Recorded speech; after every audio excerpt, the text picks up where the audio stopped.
talk a little bit about kind of what everyone's been talking about in this session, being first generation, being a minority, being whatever it is that makes you different when you go abroad. So a little bit about me. I'm the youngest of 5 in my family and the first to be enrolled in a 4-year university, and also the first to go abroad. And so the program I participated in was in Tanzania, and it was Ecology and Human Evolutions. The first 7 weeks of it was studying at the University of Dar es Salaam, and we were taking Kiswahili, Human Evolution, Ecology, and research methods, right, research methods. And then the last 7 weeks were in the field, where we were going on safari for 2 weeks, going to the Serengeti and going to amazing places where we saw these awesome animals that I've only seen on National Geographic before. And we also got to conduct our own field research. And so I want to talk firstly just about some of the challenges that presented themselves to me being first generation and being abroad. And that started before I even got to Tanzania. It started with trying to find a program that would be possible, that would financially be possible, and also, that was something that fit my academic needs.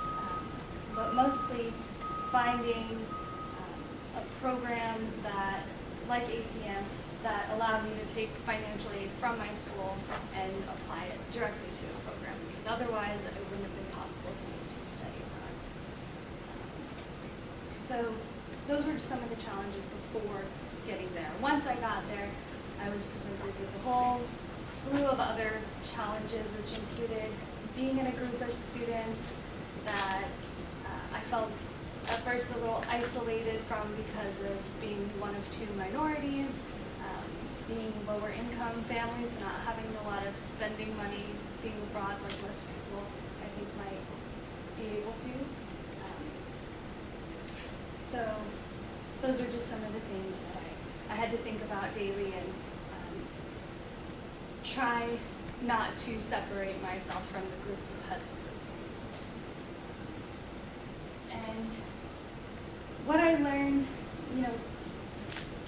after getting past those differences and realizing that we're all in this program that we were in unexpected situations with together, and we had to learn how to take a dala, learn how to talk to people and ask for the right food, get just a part of a chicken instead of a whole chicken, and doing things like going to very conservative Zanzibar and all wearing headscarves. And so these interactions that I had not only with the people on my program, but eventually with people, Tanzania's local, all kind of helped me succeed in learning more about myself and pushing myself beyond my boundaries, kind of what everyone has talked about so far. But I think for me, that if I had to put into words what I gained from this programming, I would say that I gained a whole lot of new perspectives. I got inspired by being in a new environment, and I also was challenged being outside of my comfort zone on a daily basis. And to highlight some of the new perspectives I gained, this is a picture. We had 1 week off in between our field time and university time. And what I decided to do was go volunteer on a farm in the mountains with 2 other students.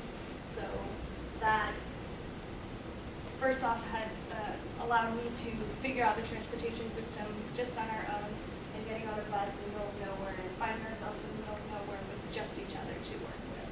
And we ended up in this very beautiful, pristine farm up in the mountains near Same.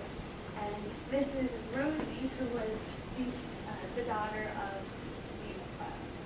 the owner of the farm. And she cooked every meal, every day, pretty much cooked all day, and then did a bunch of other stuff. And it was just inspiring to see how hardworking she was, as well as all the other people involved in this farm. And one of the biggest differences working on this farm versus working on farms in the U.S. was that this farm was not established in the same way that most of the farms are in the U.S. or even in countries in Europe are. When people think about woofing, they think about going to this beautiful place and just working under a farmer who knows exactly what he needs done.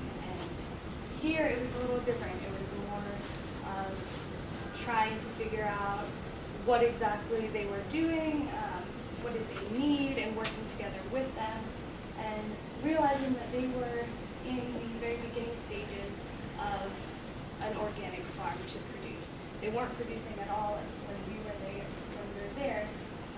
Instead, they were really working to sustain themselves and survive, which was something that I wasn't used to, going to places that are a lot more developed. And I think one of the other perspectives I was going to talk about, which was kind of highlighted in the other presentation, was being American and being pretty much considered white when you're in another country, especially somewhere so vastly different like Africa.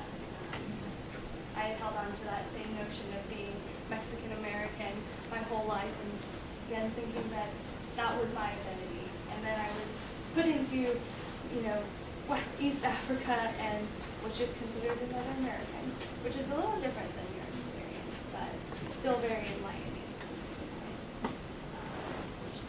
So getting inspired came from doing research in Tarrant National Park, which is, here's my research crew, and we're all embodying our research topics. So I studied vultures, and she studied acacia trees, and he was a dwarf mongoose, and she had some large carnivore tracks that she was looking at. So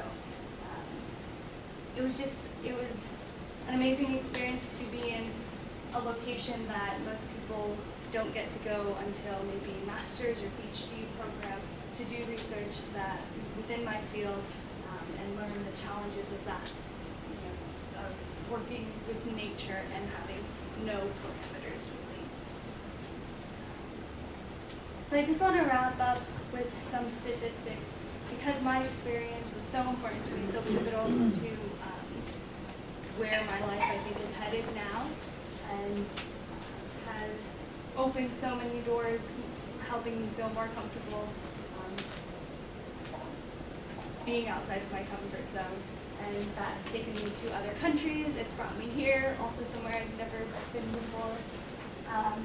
And so the stats on first generation students, and I'm not sure how accurate this is, but 40% of the students enrolled in universities and colleges right now in the U.S.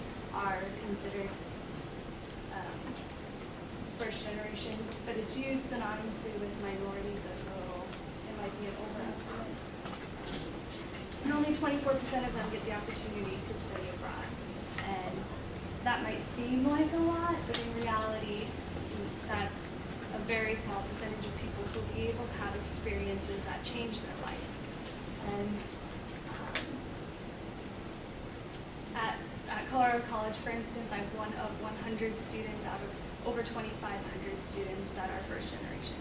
And I think my experience and other people's experiences here beg us to consider what kind of challenges first generation students have when studying abroad, and how we can make it more accessible to everybody who wants this opportunity.